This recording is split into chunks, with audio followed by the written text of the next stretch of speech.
എല്ലാവർക്കും പുതിയൊരു വീഡിയോയിലേക്ക് സ്വാഗതം. ഇതുപോലെ വീട് ഡിസൈനുകൾ, പ്ലാനുകൾ, interior, exterior, home design tips എന്നിവയ്ക്ക് വേണ്ടി ഈ ചാനൽ സബ്സ്ക്രൈബ് ചെയ്തു വെക്കുക.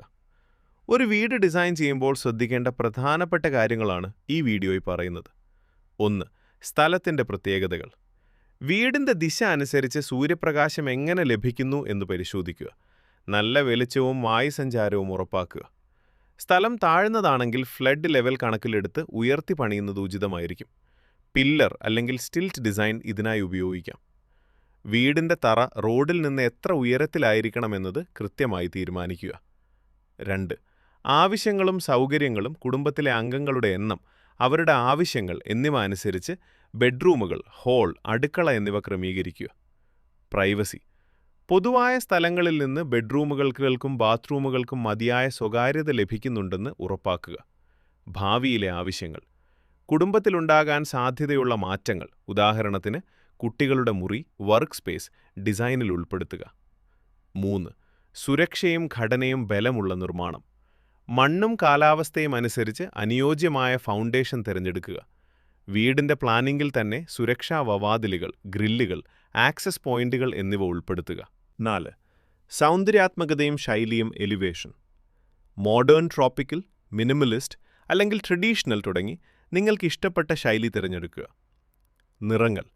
പുറംഭാഗത്തിന് ചാക്കോൾ, സ്ലേറ്റ് ഗ്രേ തുടങ്ങിയ നിറങ്ങളും ഇന്റീരിയറിന് ലൈറ്റ് കളറുകളും നൽകുന്നത് വീടിന് വിശാലമായ അനുഭവം നൽകും. ലാൻഡ്സ്കേപ്പിംഗ്. വീടിൻ്റെ ഭംഗി കൂട്ടുന്നതിനായി ചെറിയ പൂന്തോട്ടവും മുറ്റത്തെ ക്രമീകരണങ്ങളും മുൻകൂട്ടി പ്ലാൻ ചെയ്യുക. 5. വീട് പണി തുടങ്ങുന്നതിന് മുൻപ് തന്നെ കൃത്യമായൊരു ബജറ്റ് തയ്യാറാക്കുക. ആവശ്യമില്ലാത്ത ആഡംബരങ്ങൾ ഒഴിവാക്കി അത്യാവശ്യമായ കാര്യങ്ങൾക്ക് മുൻഗണന നൽകുക. 6. പരിസ്ഥിതി സൗഹൃദപരമായ സമീപനം. മഴവെള്ള സംഭരണം, സോലാർ എന്നിങ്ങനെ ഒരു ആർക്കിടെക്റ്റുമായി സംസാരിക്കുന്നത് വളരെ ഗുണകരമായിരിക്കും. 7. വീട് പണി ഏൽപ്പിക്കുന്നവർ മുന്നേ ചെയ്ത വർക്കുകൾ നേരിട്ട് കണ്ട് മനസ്സിലാക്കുക.